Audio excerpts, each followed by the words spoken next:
Hello everybody, this is Diane and Alex, and we are in a cemetery in Erie, Pennsylvania, and I have never done a video here, and I've never even been here, although it's close to the beach that I always come to. But we're gonna do a video today, and just yesterday I was reading a guy's t-shirt, and it says "End Veteran Suicide." And so Alex has some thoughts on that, and we're going to start our video now. So that t-shirt essentially inspired us to make this video, and as Diane mentioned, that t-shirt essentially says "End Veteran Suicide," which on the surface, you know, people look at that and they think, oh, what a wonderful cause, let's end veteran suicide, let's end everybody's suicide. However, it's very misleading because it gives people this false sense of power, that they have the capability to end something like that. Humans have unlimited capabilities to create suffering. Humans can create nuclear bombs. Humans can create children that shoot up schools. Humans can create children with cancer. Humans can be murderers. Humans can create, weapons. But humans have a very limited capacity to reduce suffering. So for them to just say that, let's end veteran suffering, and think that they have the power to do that is just so misleading and so false. People should not have the audacity to say things like that. And when you look at human problems, let's say you look at cancer, or you look at paralysis, or you look at hip problems, even the greatest doctors in the world can't do anything about these problems. Even the best of the best, the most skilled, the valedictorians, the ones with the medals, they can't do anything about these problems. World hunger, basically any human issue that causes a great deal of suffering, we can reduce to some extent, but we definitely can't vanquish it, and we definitely can't reduce it to zero. So this is why antinatalism is the ultimate form of harm reduction. It's the only form of harm reduction that actually 100% reduces the harm of the given individual. Because anytime you bring somebody into the world, the best psychiatrists, the best doctors, the best country, the best food, all that can't save them from suffering. If you have somebody that's been through trauma, the best psychiatrist can't save them. So this is why every time, we have this, in Canada, we have this service called Bell. It's a phone service, and they come out with this thing called Bell Let's Help. And obviously it's a way for them to make more money, but their goal is to get people to call in and talk about their mental problems to hopefully get help, specifically for suicidal people. But the point is that their problems can't just be solved. If somebody is slaving away at work, they're miserable, they're working 8 hours a day, who's going to take them out of that?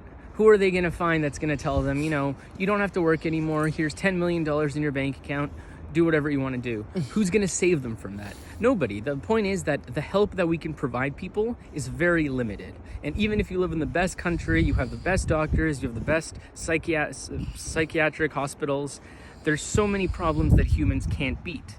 But yet, every time somebody breeds, they create more problems. Humans are experts at creating problems, and they're not so good at fixing problems.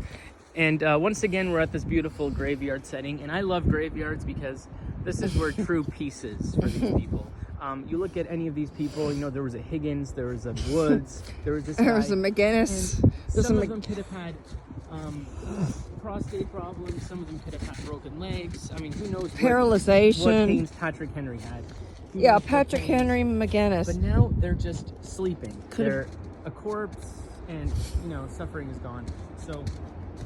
And that's the thing, when Alex was mentioning psychiatrists and them not being able to fix trauma, the fact that we have psychiatric medicine, it's not curing people, and there's some antinatalists that are well outspoken who are schizophrenics, and it's not really helping them, and they are back in the hospital, and they're they lose their jobs, or they lose their houses, or they're institutionalized again. So obviously mental health treatments are not working, and therapy certainly cannot work. And if somebody was a quadriplegic and they wanted to commit suicide, how can you talk them out of that? What are you going to give them? Are you going to give them their legs and their arms back?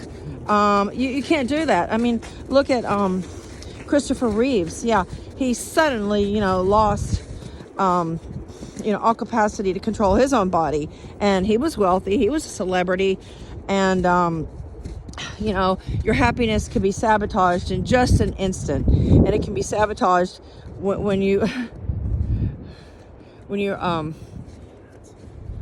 doing a hobby, riding a horse. You could be bungee jumping, you could be just on your bicycle, and you could be just, you know, killed, or, you know, riding your bicycle. But a lot of times I hear parents, when they found out that their child, you know, has a crippling or a rare disease, and then they throw up their hands and they go, how come nobody's working on this? How come there's no cure for this? Why aren't scientists, you know, coming up with a solution, a treatment, a pill, a correction, a surgical, you know, cure for my child's disease?